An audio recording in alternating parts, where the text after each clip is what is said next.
Hello, everyone, and welcome to episode 131 of the Wrist Cheese Radio Podcast, your place for horological hot takes, taboo topics, and often unpopular watch opinions.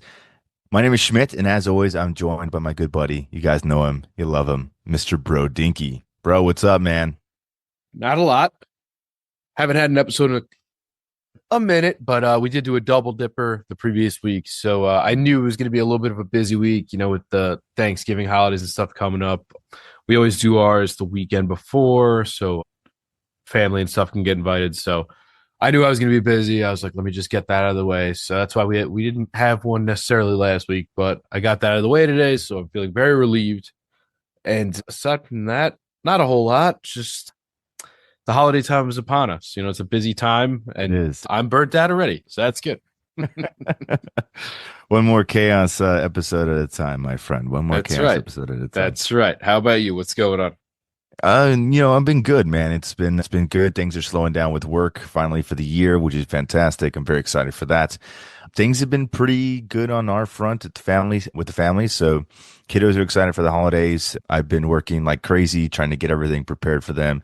Christmas decorations inside are up. Christmas decorations outside are almost finished. So we've been firing on all cylinders. It's a little early for us this year, but you know what? Given everything that's gone on this year, I was like, why not celebrate a little bit longer? Let's make it much more joyous and enjoyable. Because I mean, January's going to come up too fast, and then the house is going to have to get all the decorations put away, and it's going to feel naked for like 2 months. Well, that is the paradox there is you either do it early and you get the maximum amount of time with your decorations up, and then after Christmas you take them down, or you're one of those people who put them up too close to Christmas and then you're like, I'll get them down by St. Patrick's March, Day. March. So it's quite the interesting situation there. Yeah, I'm definitely a procrastinator, and that doesn't really help me out too much there. But that usually means I'm not taking my decorations down until I don't know Valentine's Day. So Yeah, I mean, yeah, January. Anytime in January is kind of my hard stuff for me. So usually it'll be the end of the month after, at least after New Year's and all that stuff is done. Then we'll start messing with trying to slowly take stuff down. So the trees front is the last things to go. you do real tree or fake tree? Such a sore subject with me. I have always grown up with a real tree and I love it. It's one of the things I look forward to the most as a man, like for Christmas. But I've been vetoed because those that live in my household are allergic to the Christmas tree. No, what? So it's Literally been allergic to Christmas. yeah, basically. And I've even tried of, getting the trees that are less fragrant. They don't have as much, pollens and stuff like that the trees produce because it doesn't bother me one hell of a bit. And I love that it smells like Christmas. You know what I mean? Yeah, that is But awesome. yeah, the wife and her mother and grandmother and all the people that take care of my kids when I'm on the road and things like that, they're not so keen on the real tree. So it's I don't know. I just don't want to lose it. You know what I mean? Like that's my biggest fear is that my kids will grow up never having really known a real Christmas tree. And if they don't experience it, there's kind of this like lost art of like how it's done, you know? Yeah, we did a real tree every year, and then they started gouging on tree prices. So we bought a fake tree, and now it's just kind of a touch and go every year. Like we check out what the prices look like, and if they're terrible, we're like, all right, fake tree's going up, and if not, it's real tree time. Although the only nice part about the fake tree is that you don't have to water it constantly so that you don't Yeah. burn your house down. Yeah, I mean, I get that. I get that. I get that. But it's I don't know. It's always something that like to me was like the most seminal part of the holiday. It was like you put the tree up, or for us we don't have any tree farms that we can get. All of our trees come from your place, like your side of the world. Yeah, They definitely. chop them down, they ship them down on trucks and stuff like that. So, I've always grown up never actually going to cut a tree down, which, is something that I wish that I could do. I just don't live in a climate that is, possible. But, we would just go, to a tree farm. It's basically a parking lot with tents and the trees, but you would pick one and then you take it home. But the whole thing of like sawing off the bottom and letting it soak overnight Clark to Griswold shit. yeah, and then cutting the string and letting it unfurl and bringing it into the house and vacuuming the needles like it's all that. And the thing too is like they're not any less messy. Like the artificial tree every year is dropping all kinds of crap all over my floor. I'm still having to vacuum it. Plus, it's an absolute pain in the butt to like to fluff up the tree and everything. They give you gloves to do it because it hurts your hand so Yeah, bad. it does. It sucks, man. It's like it's not fun. Like needles should be soft and wonderful, and it should smell like Christmas. But no, we're relegated to a fake disaster tree. Although it is a big one. It's a huge tree. So that's kind of the only positive about this fake tree. It's like full thick. It's like thick with two C's. It's big. Oh, very nice. Yeah. Yeah, the one funny part about getting a real tree is when you get it home and you let it out, and then there's like a day or two period where it's gonna fall down, and you're like, man, I hope this thing looks good when it Oh yeah, when it unravels. settles. Yeah, like Yeah. it's like something you're like, oh, but like I don't know if is this thing coming down or not. And then you're like, every time you come in, you're looking at it from a different angle. Man, I Yeah. hope this doesn't look like crap. That's always why you gotta let it soak. You cut the bottom off, let it soak, and then you sit it upright in its area, let it drape for a day or two, and then you can turn it to where the ugly side's always on the back. So Yeah, and don't be a noob and decorate it right away. no, you can't decorate it right away. You gotta let it fall. You gotta let it, soak up the water. It's been dry for a minute, so let the tree live. Let him live. Yeah. And don't buy the like the tree survivor stuff. Have you seen this? Oh Like it's yeah, like, that's ridiculous. dude, it just petrifies the tree, and it's like, and it's so crispy and brittle, and it's like, okay, so this is not as fun. It doesn't drop any Well, needles, that's but another thing. When you have a dry ass tree and then all yeah, the needles you like breathe on it and there's a pool of needles underneath, yeah, that yeah, sucks too. yeah, yeah. So So take care of fix your that. trees. Yeah, Don't burn your house down. that's Also, right. don't burn your house down deep frying a turkey that you didn't thaw, please God. Oh yeah. Oh, definitely do that outside from a professional. That is an outdoor activity. It's like we're gonna do this in the garage. No, the hell you're not, sir. Yeah, oil and water, especially hot oil. No, Oh man, it's a Uncle no. Fred, 17 beers deep, dropping this, It's like I'm just letting this yeah, turkey I'm just gonna slip. drop this thing in and it explodes. I've also never known why the flame is open. You know what I mean? Like if this is the most common situation where this happens, like why isn't the flame much like more enclosed? You know uh, what I mean? yeah, it's a good question. Like it's just literally like an open flame. It's like let's just not compensate for the extra weight of this bird. Put too much oil in it, and then we'll drop it in there so it overflows and catches on fire. Good, solid. Yeah. And don't put that out with water, kids. Oh my God, so terrifying. I'm glad we don't do that. No, I don't think it's worth it. That's not worth it. No, It can't be not worth it. it's totally not. I mean, look, the bird is probably really good deep fried. But at the end of the day, is it worth it potentially killing yourself, catching on fire, getting third-degree grease burns, like, or oil burns? Like, no, dude. Yeah, I'm not gonna lie. If your dumbass on your headstone was like, all I wanted was some damn turkey, like you deserved everything you got. That's all. This is a watch podcast, right? I guess. All right. Steer it back. Oh, man. So it's been a hot minute. There's been a lot released as of late. We'll get into some of it at least. One that has caught my eye. I know you've seen it.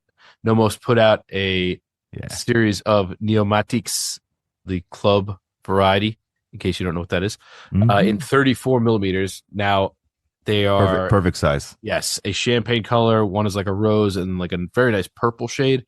Yeah.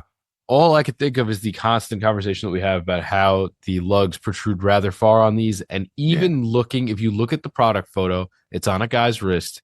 Hmm. And even at 34 millimeters, it's still touching, It's sizable. yeah, the edges of the wrist. I really think this is probably an ideal size for Yeah. Nomos. I mean, even when I had the 38 in my possession, it still, you were right. It definitely hung large on the wrist.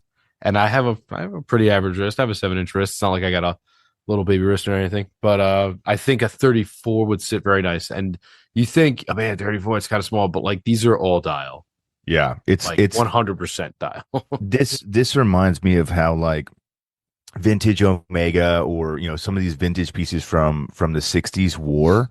They're 34, 35 millimeter, but they had very stout lugs, very long protruding lugs. So, and because they were, mostly this kind of sport style watch with, all dial, very thin bezel, it wears so much larger in appearance than it actually is.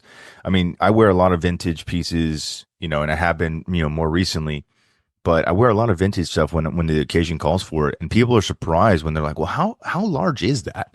I'm like, "Oh, it's only 34 30, millimeters." yeah, 34, Doesn't it 35. doesn't look like that size because you know we associate it as being a very small size, but the way they used to design watches is it was much more visible for the aperture, what you're actually going to see, and the cases themselves were very small. But it's a great size. I mean, this Nomos, I think, is something that certainly someone like me has been asking for, especially on a bracelet. I think it's a great choice. I want to see this expand to the rest of the collection. Give us more of the club in this type of sport watch style with the bracelet, but give us more colors, like a pink and 34 in the pink that you gave away. Like that would be sick. Yeah, I really like the champagne. I think that's a nice color. I think it's unisex enough that you get away Oh with yeah. it if you're a dude. I know the other ones are a little feminine, but I think the champagne is really, really nice. And I mean, even they don't really do they do two tone at all? I've never seen a two-tone Nomos. Because that's all I can think of looking at this. Is I was like, oh, this would look really good in two tone. And I was like, wait a minute, Yeah. Yeah. I don't think I've ever seen a two tone. I mean, I guess it's not really their thing, but still, I mean, I mean, it would be neat. they've done precious metals before. They've done precious metal Yeah. before, and like in very specific pieces, but they have done it.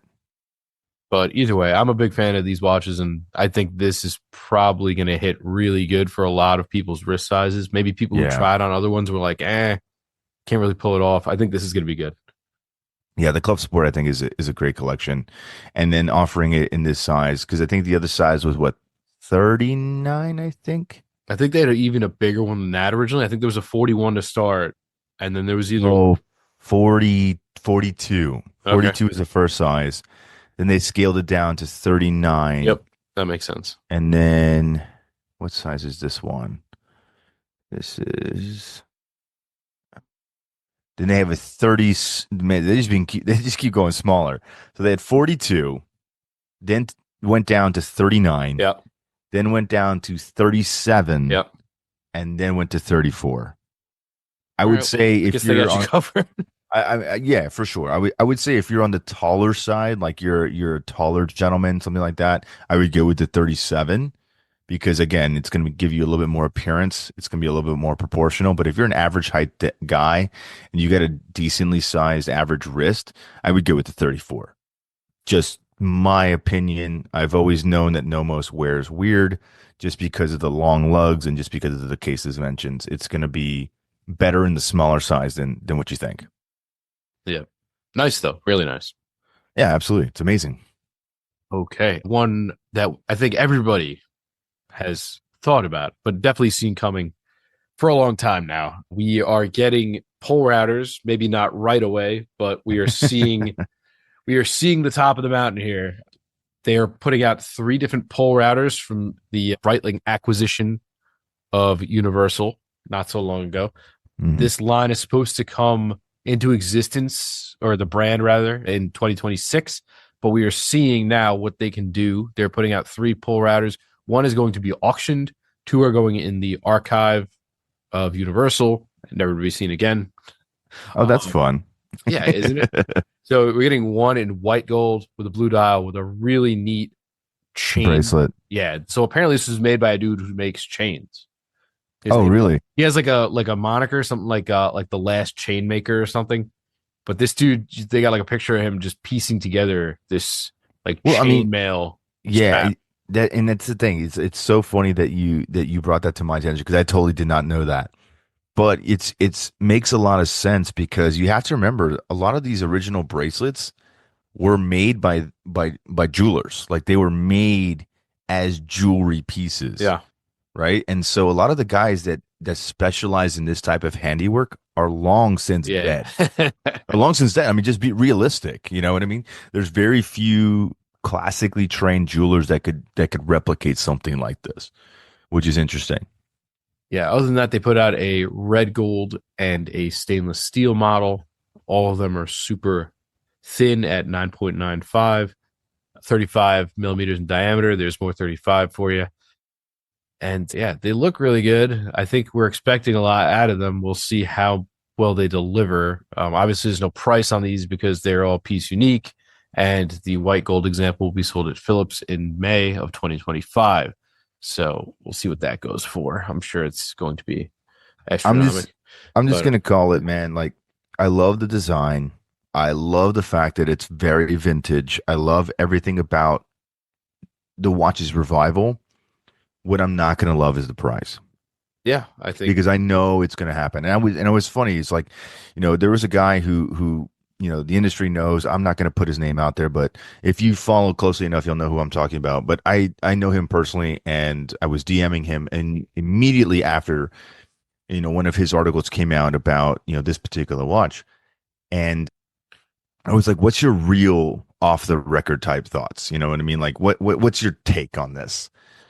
And he's like, look, man, he's like, the watch is beautiful. It looks amazing. It photographs extremely well. Like it looks awesome. I was just like, okay, so that's all great. What's the price? He's like, I don't know. They're telling me somewhere between 15 and 20K. ugh, And that's I'm like, terrible. man, like, and I knew it was coming because if you remember, we had this conversation We earlier did. this We did. year when they first teased the acquisition, right? And or was it maybe last year when they first teased the acquisition? And we had talked about the time that they were saying that they were going to position it higher than Breitling. And I came up with this contention point. I was like, well, how are you going to do this higher than Breitling? Breitling's selling chronographs at $10,000, Yep. $11,000. So what's higher than that? Where you're looking at $15,000, $20,000 for a three-hander? I was like, there's not a lot of brands that can really command that type of price point that are out there.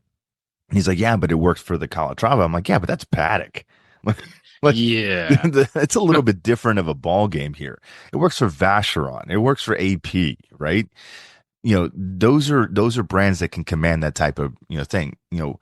Chopard he mentioned, and he's like, look, Chopard's doing. I'm like, yeah, but that Chopard is selling to a very very specific niche type of demographic and clientele. And he's like, well, that's kind of who I think that they're trying to position this to. And I was like, look, I get it. I completely understand it. It's a great watch to bring back. I just know that what people associate with UG is incredible styling, it's incredible movement technology, but it was relatively affordable, right? Like you were getting a pole router at sub $5,000 on the vintage market.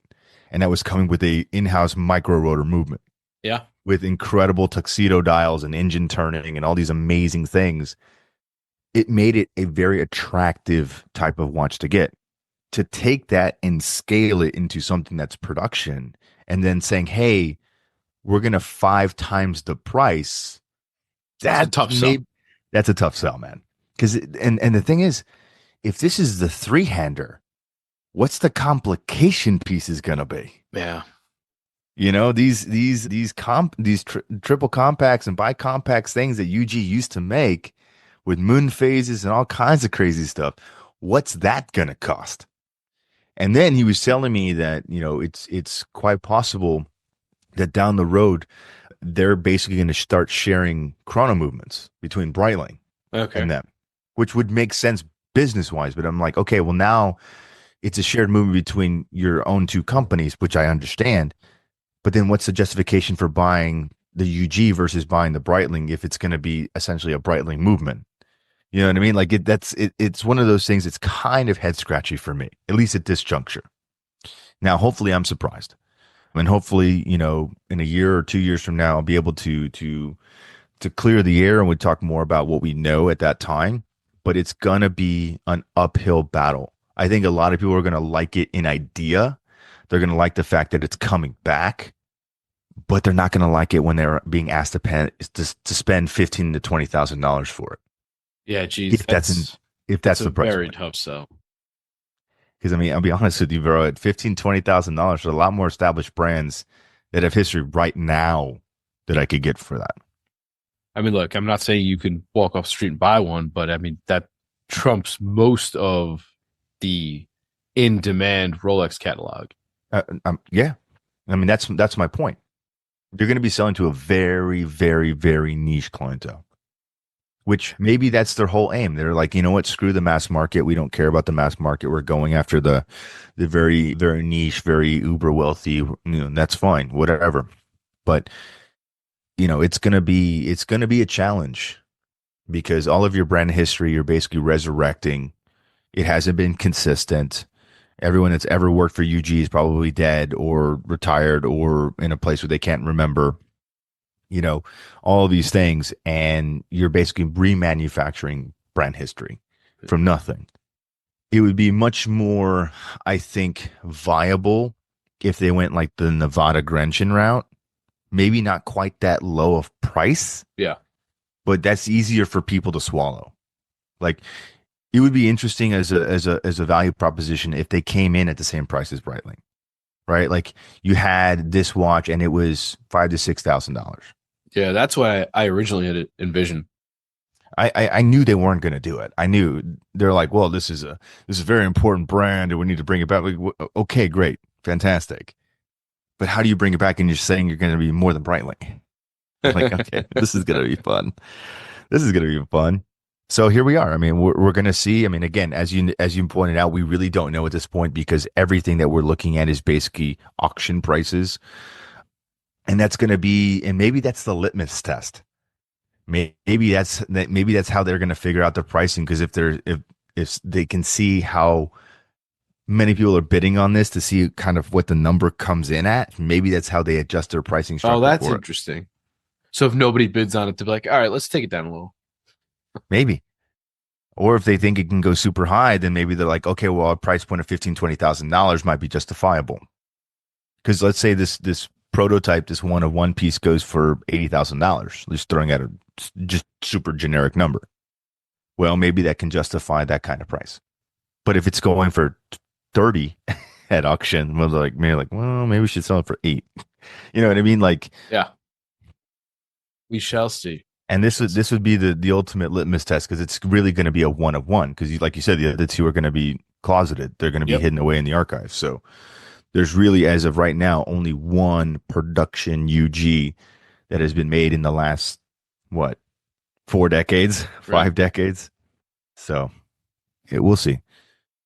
All right. Since you brought up Chopard, a quick segue. Somebody in my DMs for some reason asked me to ask you what you thought of the new show or newish Chopard Hodinky collab.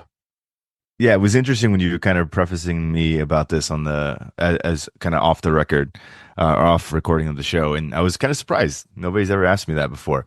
I will say this flat out: I do like the Luke series from Chopard. I mean, it's really kind of hard to consider them the two, or I should say, consider both brands being relative together because they really are two entirely different representations of the organization. The Luke series is very artisanal. It's very classical watchmaking. It's very atelier focused.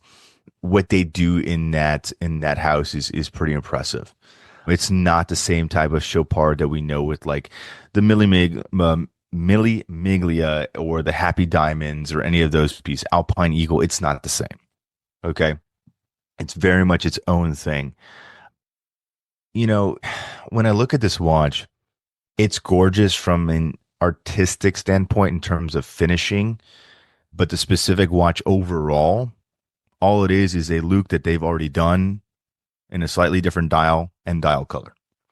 Now, the biggest change here is the mono pusher hunter case style case itself.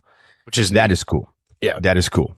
And I will give credit to where credit is due. That's a very cool idea to do a mono pusher to do the hunter case style. My only, this is my only like thing with that is like I can imagine myself like wearing the watch and like bumping it into the crown and then like this my case back kind of drop down a little bit when I'm wearing the watch.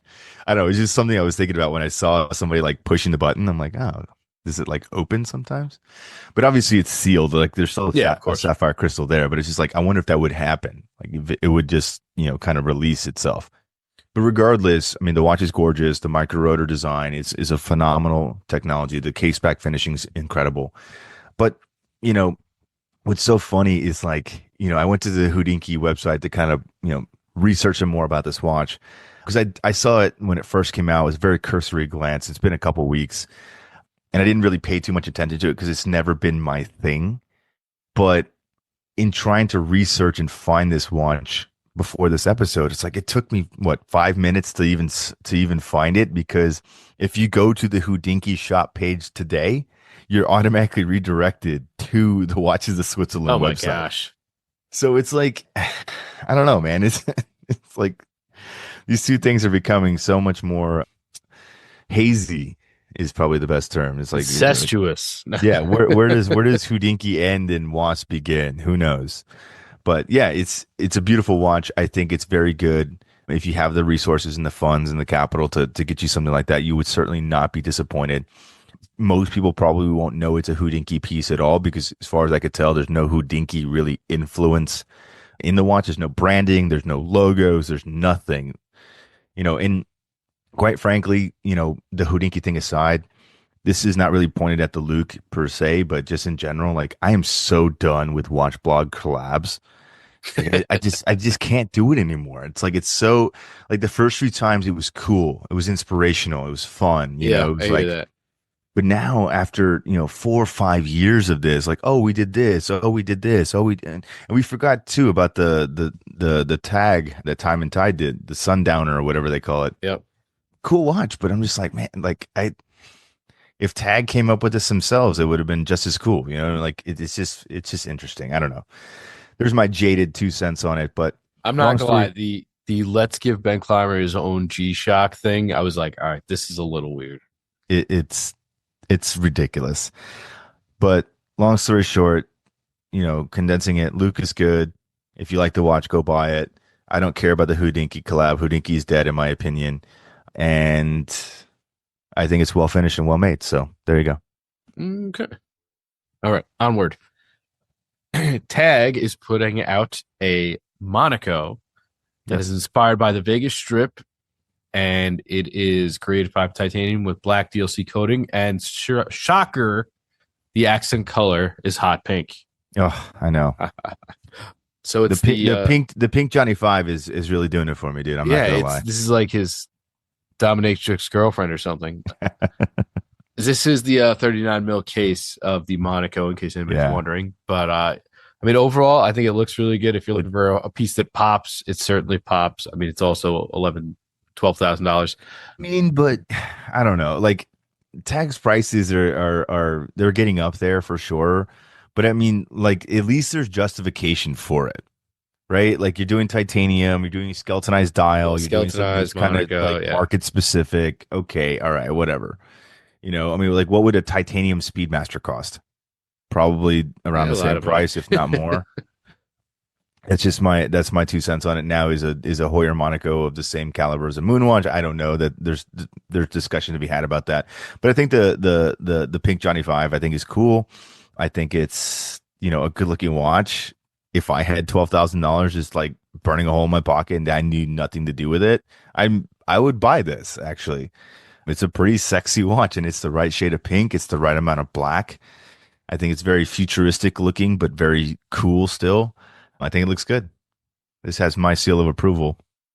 Yeah, it's certainly a neat watch, and this is like one of I feel like many Formula One inspired watches of late. Yeah. Well, I mean, their ambassador's really taking Formula One by storm. So he's kind of in right now. And I guarantee you once Tag officially takes over, or I should say LVMH officially takes over for Formula One as a sponsor, we're gonna get a lot more of it. So buckle in, ladies and gentlemen, because it's gonna be a big one for sure. Dude, it's funny actually. One of the comedian podcasts I listened to, Tim Dillon, had a rant about rich people who follow F1 today. It was pretty funny. Like if you're looking for a good laugh, his podcast drop today was worth it. Fantastic. I'll So, have well, to I check it guess out. while we're on the whole F1 thing, Tudor put out a black based ceramic with the colors, and it matches the getup of the who is it, Red Bull? Is that who it is? I can't really keep track. I think that's who it is. It's the It's racing Red team Bull. It's a they're race associated team. with. Anyways, the guys had these like weird jumpsuits with like dark blue that fades up to like aqua, and it's got all these dots on it. This looks like an IFLW collab. Like, ever see that? Yeah, I You know ever you're see talking about those? the Yeah, dial customizer. that's what this looks like. This looks Yeah. like one of those dial customized watches. It also kind of reminds me of the Seiko whale shark editions that I tend to make fun of because they're kind of corny, but I don't know. I mean, the colors are kind of neat, but like, what the hell is this? Like, what are we doing here? Yeah, I don't know, man. It's like I don't get it. So the team to clarify is Visa, Cash App, Red Bull. Wow. Okay. So whatever team that is. But yeah. So interesting speckledy suit type thing. This is the second time that they've done this already because they had the The blue blue dial one. that Yeah. came out, which, okay, I get it. Blue dial makes sense, I'm going to be honest. That shade of blue did not hit for me with that Well, case. it didn't hit because it's on a freaking dive watch. Okay? Like But can I'm we just just saying, take you can us get away with that stuff. Like, Doxa does cool colors on dive watches, gets away with it. This color yeah. just was weird. I, I mean that could be the case, but why not do it on the Daytona? Like I don't get this. Like why I not mean, do you it on think that watch? racing, or you could Like just bring back the the big block. the only watch that you have that is a racing style timepiece is the Daytona and the FXD like racing chronograph. Like, why not do that? And you did it in carbon fiber and like forged carbon. Like that would make total sense. But you did it in a black bay. Like I don't. I. It's like, all right, you're the 24-hour winner of Le Mans. Here's your Submariner.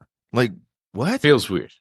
You know what I mean? Like no, I want my Daytona. You know what I mean? Like that's the kind. It feels weird. I think the colors are interesting enough. This new version though, like the first one, I was okay with. It wasn't a big deal. It was sporty enough that it was cool, and it was punchy enough that it was like this thing. But now they made it like a production piece, which I thought was also weird because they're like, yeah, it's never going to be a production piece, and then we made it a production piece, and I was like, well, that's kind of like a Tiffany Blue 5711 scandal all over again. This is the last 5711. It's Yeah, never that going to was roll off the fun. shelves. Green with a green bezel, or with a green with green or diamond bezel, and it's like turquoise. I'm like, Tiffany blue. Like, what is happening, right? But yeah, I don't know. This watch does not do it for me. The newest version for Cash App, Visa, Red Bull Racing. I don't even know what team it is, but Also, like, come up with a good acronym or an abbreviation or a cute team name. That is way too I much. can't keep I'm track of sorry. Formula One. I know our buddy Matt and some of the other guys from other podcasts are really big into the F1. I just don't have the time to wake up at 2 in the morning to see some obscure race on the other side of the world. First off, second off, it's like there's so many teams, so many drivers, so many you know sponsors and all these things, and like they all have to have their name and I can't keep track. I'm sorry. Like no, this watch is not cool. I don't like it. The first one was better.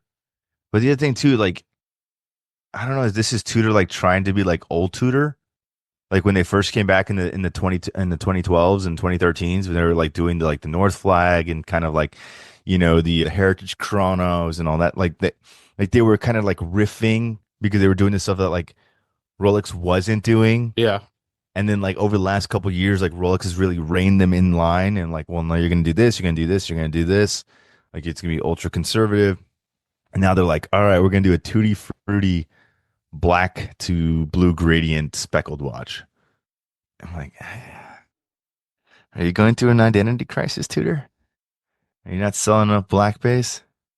You gotta spice it up a bit. I don't know. I mean, you buy one, you got to buy them all. But Hey man, it's gonna be the next AP.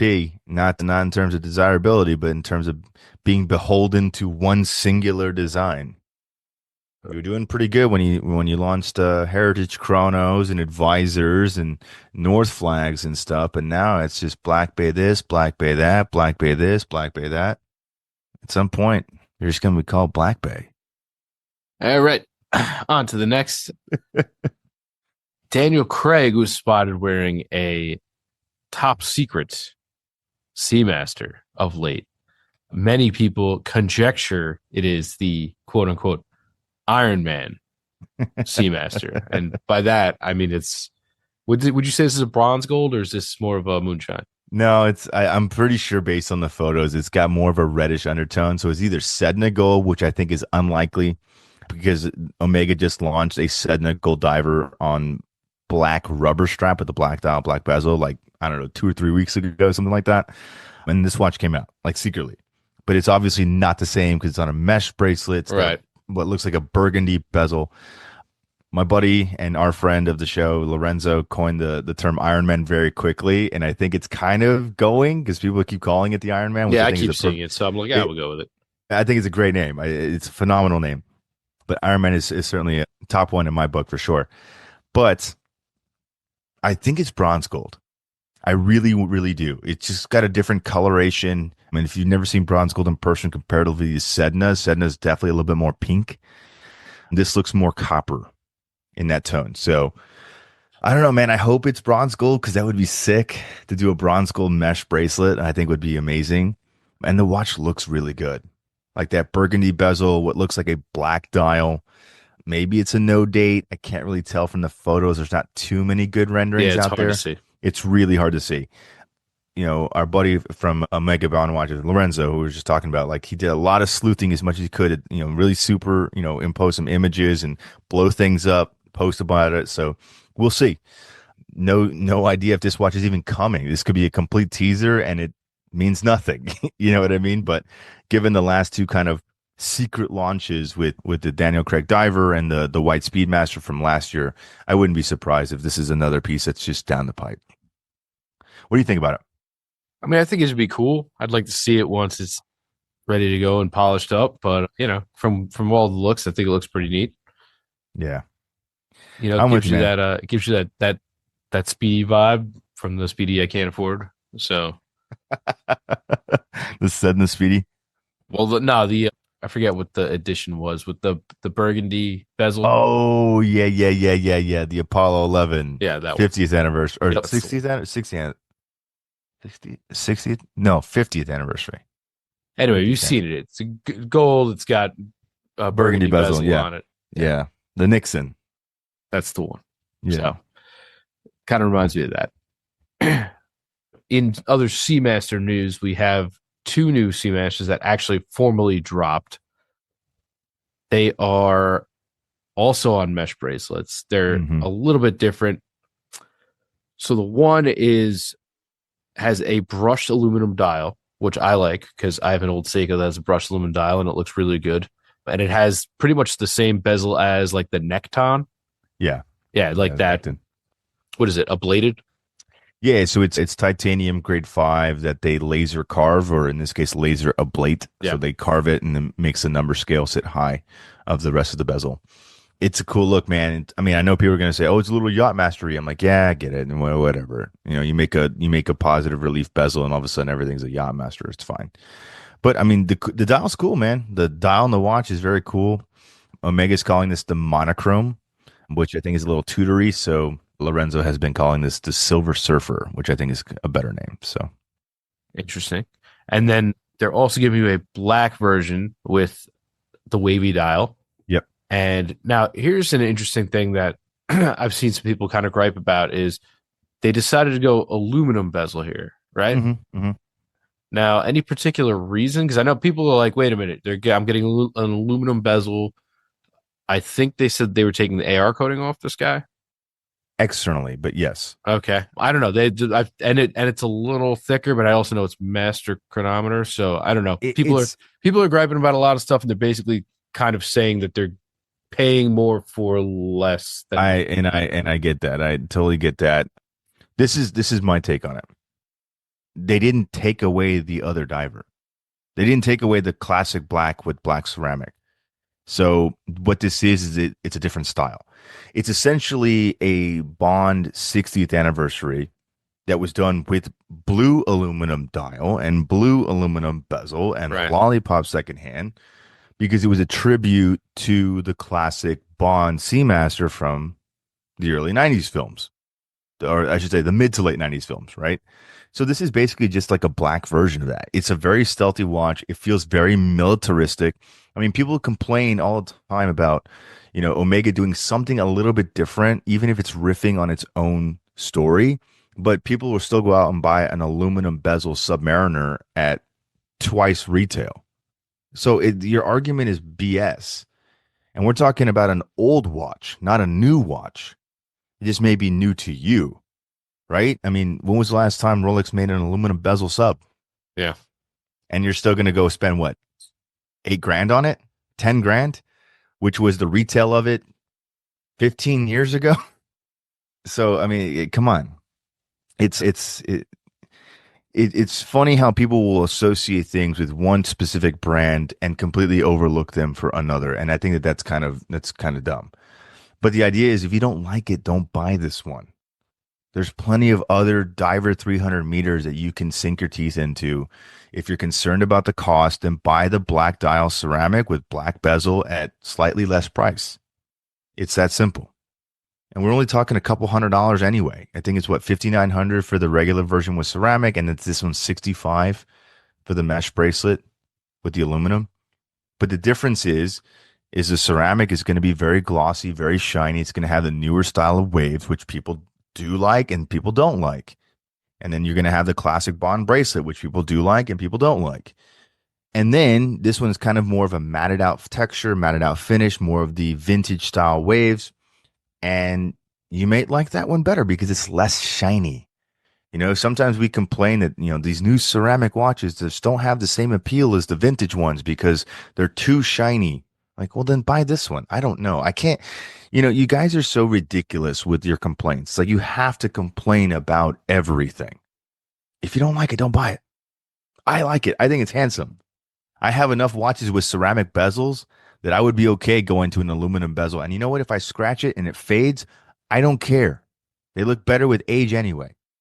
And then to answer the AR coating, Omega's doing a high dome crystal on this, which is where the additional thickness is coming from. Yeah. Because the crystal's a double dome sapphire.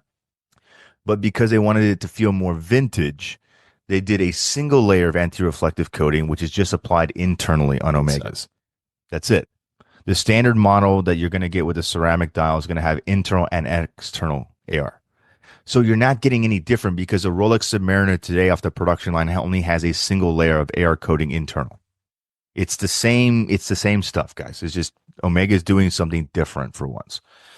And if you don't like it, again, just don't buy it. It's okay, or buy something different. Now, is this mesh here to stay? Because it looks like they're really leaning into the mesh lately. I think the mesh is a big attempt to satiate the people that hate the Bond style bracelet. Because the biggest complaint from everyone is, oh, it doesn't taper. Well, you can't taper that design. It does not taper. The lines don't go diagonal into each other. So this is, I think, Omega's attempt to say, you know what? We understand the feedback about the bracelet. We have to keep that bracelet because people love that bracelet. Literally, it's 50-50. If you asked 10 people what they associate with this watch, 5 of them are going to give you the Bond bracelet, 5 of them are going to say it doesn't taper and they hate it. It's just the way it is. I mean, even all of my contacts in the industry still, they're like, yeah, dude, it's like split. Like I can't like, and people are really, they're willing to die on that hill. And I think Omega, knowing that they need to produce watches for the vast populace of people, which associate that timepiece with the Bond films, who are not chronically online, glued to the watch forums, they're just like, this is a nice watch with a hefty bracelet and it feels like a quality piece and I want it on my watch. And for everyone else that wants something different, hey, maybe the mesh is the tapered look that you're wanting. And it feels more vintage, it feels more in line with, kind of where style trends are going. And I think that that might be the solution. Fair enough. I mean, I don't know what else to tell people. It's kind of crazy, right? It's just, I don't know. Everyone has to hate on Omega all the time. Makes me sad. Well, I'm going to hate on somebody else now, so we can go on to that. I want to hear you rip. I just want to hear you go. Just, oh my gosh. So AP puts out another collab piece with some artist from somewhere here in New York. And his little cute characters, this strange looking skull thing with X's on his eyes, and they put him on the dial. and they're gonna make this a fun hypey drop again. And so the style's got this guy with two X's on his eyes who looks like he's pleasuring two invisible dudes at once. And yeah, I don't know what the hell is going on with this brand is really what I'm getting at here. Like AP at one point was a really cool brand. I mean, granted, they were a little bit one dimensional in some regards, but you know what? You can get a few different flavors of Royal Oak, right? They had the one that people call like the owl. They had the the date functions on the inside stuff. So like you could get some different flavors and different looks there. But like, where are we going now? Like, I feel like now AP is geared towards like Cardi B and Travis Scott, and that's what we're doing. Like Yeah. it doesn't feel like it has any heritage anymore. And this is what it is. And I guess if that's what you're going for, fine. I guess. I sort of guess. I don't really. In fact, I think Well, I it's mean, terrible. it's But it's it's fine for, you know, people that don't matter. I mean, and people that are, irrelevant to the vast majority of people that exist on planet Earth. It's fine for them, but for everyone else, it's no longer an aspirational brand. Like, I think that's the bigger thing is because I think the same thing is going to go on with what Thierry Stern said, where he's like, well, haters, they're not going to buy it anyway. I don't care. Okay, but haters get rich too, and now they're not going to want this. yeah, If I stumble into $1 billion, I don't want an AP now. That might sound stupid, but I don't. And you know what? I kind of don't want to protect now either, Thierry. So I guess I'm devoid going to buy a Vacheron Constantine. I think that they win by not being idiots. hey So, man, just wait for the climb of Brigade. It's coming. I can feel it. I can feel it, dude. I'm serious about this. or I mean, hey, Universal. I mean, I don't know if we're gonna get there. I'll slow your I'm roll, all kidding. right? I'm kidding. But But I will say this. I mean, to your point, man, like, you have brands that are alienating their client base. They're focusing on it. It's it's so devoid of reality, right? The fact that Terry Stern comes out and is like, look, haters are gonna hate. The poors are the poors, the rich are the rich, and the poors will never buy my stuff anyway. Like, that's basically what he said to like the 99% of the industry that would be aspiring to own a paddock. right, Right? Because realistically, 1% of people can buy them and procure them. Like, actually, not just have the necessary funds to buy them, but have the ability to walk into a store and actually get an allocation. Okay? That's crazy. So basically, just told that 99% of the people that are in this hobby, hey, you're a poor piece of crap, and I don't care about you. You are not rich enough to be deserved of owning a paddock. Okay? You know what, dude? Screw you. kick rocks. Yeah. You know what? Like you said, even if I became affluent, I became wealthy, I'm definitely not going to buy one of those pieces. And after you just said that and then annoyed us with the cubitus, you have zero credibility, in my opinion, anymore. Like, I'm sorry. That's fine. All you're going to do is going to sell mediocre mid watches to hyped up two rich boys with trust funds who have no sense at all, but all the money in the world. And that's fine. If that's who you want your collector base to be, a bunch of neo frat boys that have trust funds, cool, dude. Go ahead. The rest of us that live in reality will be busy buying other things that are actually more aspirational. And to your point too with AP, like I have no idea what they're doing. Like, I thought things were going to change now that we moved into a female CEO and things are going to be a little bit different. There was going to be some new energy into this. I think it's gotten worse. Like, I mean, I don't know. Like, all you're becoming is more hype. It's all hype culture. It's all inflated ego. It's all stuff that is so not relevant to the rest of the people that used to consume your product. There was so many people that I knew that were like, dude, I've been saving, I've been saving, I've been saving. I just really just want to get a jumbo 41 AP. Like, you know, like that was an aspirational watch. I want to get a Royal Oak. I want to get a Royal Oak Chrono. I want to get a Royal Oak Offshore. Like, I don't hear that anymore. And look, not for nothing. I mean, people memories are very short, but I mean, their brands. You know, you think Bugatti now, you think expensive supercar. Bugatti not that long ago was not a prestigious sought after car. No, Things come in cycles, and I'm not saying that's the it fate of AP per se, but it takes one bad business move. One. It takes one. The bigger you are, the harder you fall. And that's just a life lesson for anything. When you alienate people, you spit on them, you spite them, you don't give them what they want, you tell them they're not worthy enough. Eventually, they're going to hear you and they're going to leave you. It's just the way it is because people don't like being lectured and they don't like being talked down to. It's just human nature. Okay. And when you tell enough people that they're not worthy of your product, you know what, dude? Hey, your product's not worthy of me. If I have enough internal fortitude and my own thinking as a rational human being, I'm like, you know what, dude? It's just not worth it. Why am I going to exhaust myself to try to run mental hurdles around maybe trying to get your product only for you to tell me I'm not worthy to have it in the first place? So, you know what? My opinion is no longer valid. Get out of here, dude. I'm sorry. Not going to happen with me. And it shouldn't. It shouldn't. But get ready because as these brands continually alienate people, it's going to leave the market open for other brands to crush it. I'm going to call this right now. If you ever thought about buying a Breguet because you like the brand, you like the history, you think they're underappreciated, buy it now. Buy it now.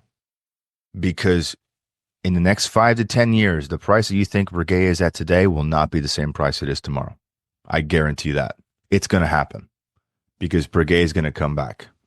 And this is a prime time to do it. You got brands pushing people away. You got too many things with hype pieces. You're going to have a brand that's going to come back with real or logical roots, has no hype behind it, and just come out of the gate. Get ready. It's going to happen. This is a prime time for that.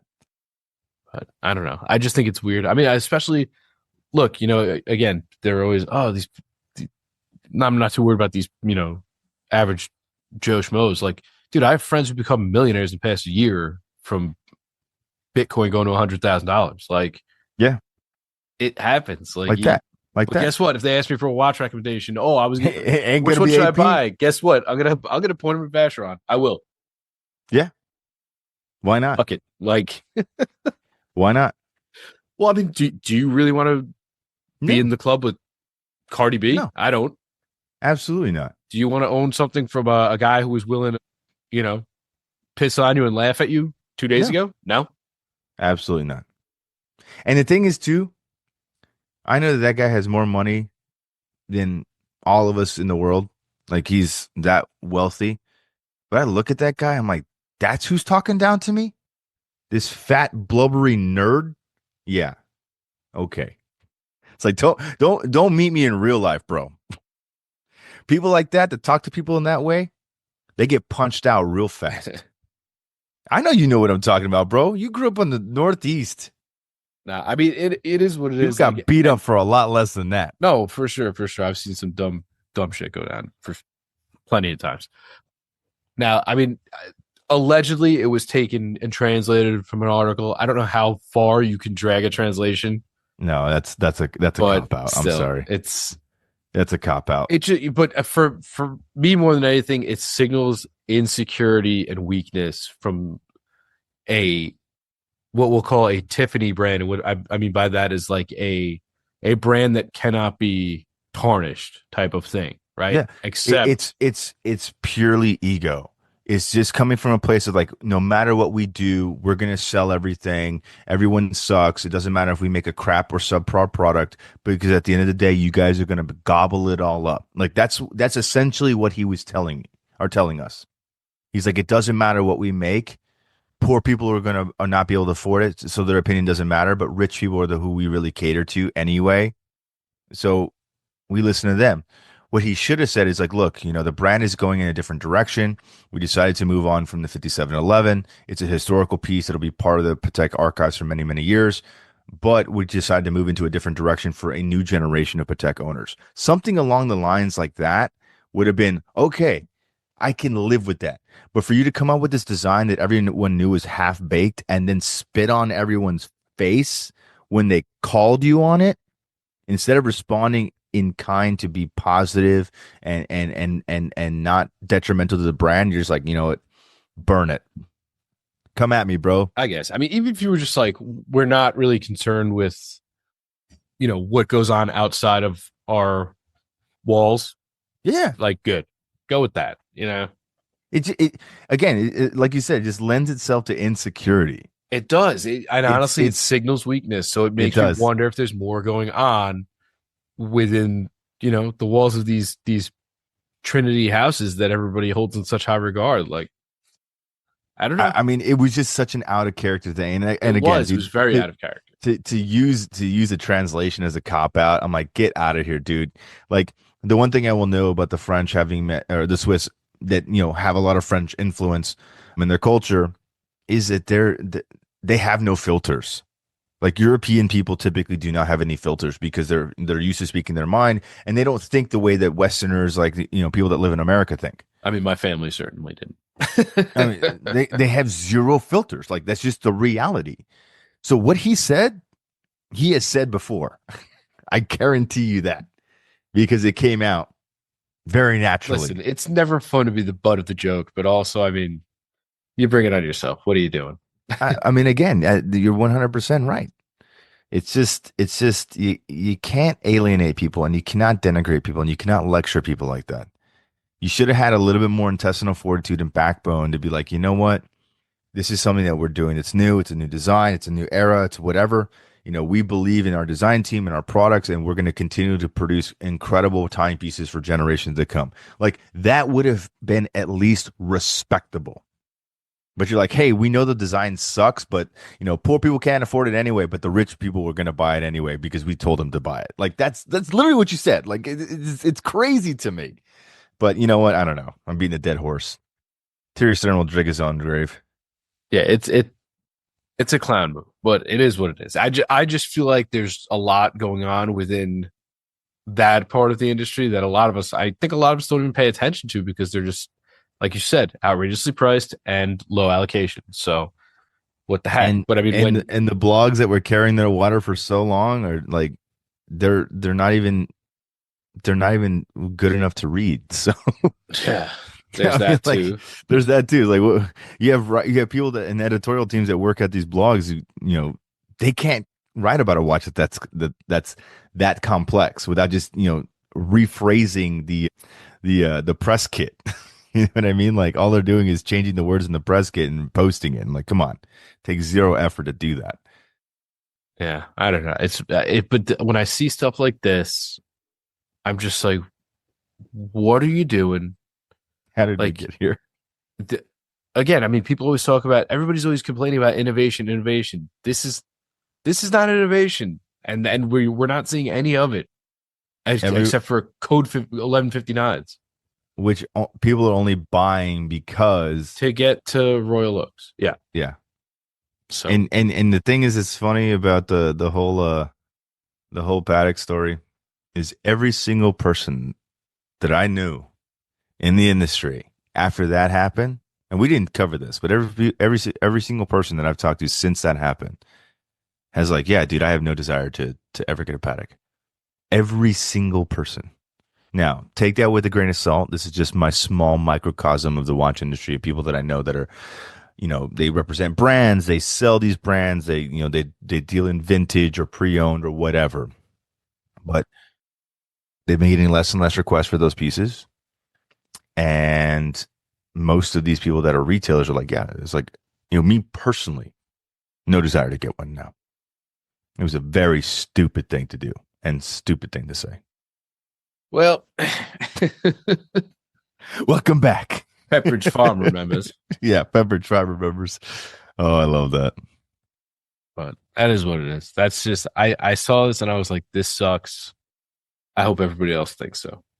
Oh, they do. I know they do. So in a sea of Black Panthers and Oh, artist collabs and whatever the hell else, rogue CEOs. yeah, like who knows what's going on? I mean, again, like the numbers came out, the financial numbers, like for the industry as a whole, they were not stellar, Awesome. I don't think. No. So You This year tell has me. been very soft for a lot of brands for sure. Well, I mean, It's been listen, very soft. there's a lot of transitions going on and things Yeah, that were sure, a sure, lot of sure. uncertainty. So that's not uncommon, but No, still, I mean, every 4 years this happens this way, right? Yeah, we but all know. but yeah, just but listen, if that uncertainty sticks around or it lingers within certain luxury sectors that are not vital to human existence, you might be in for some pain. Like I said, it's these brands were like on are thought to be untarnishable, but we'll see. Oh yeah, nothing is permanent in this world. No. So that's that. That's all. Set people off with that. Sounds good. All right. Yeah, until next time. Well, I guess we'll be doing it after Thanksgiving here in the Yeah, US at least. yeah. Yeah, so it'll be next week. See you then. Take care, guys.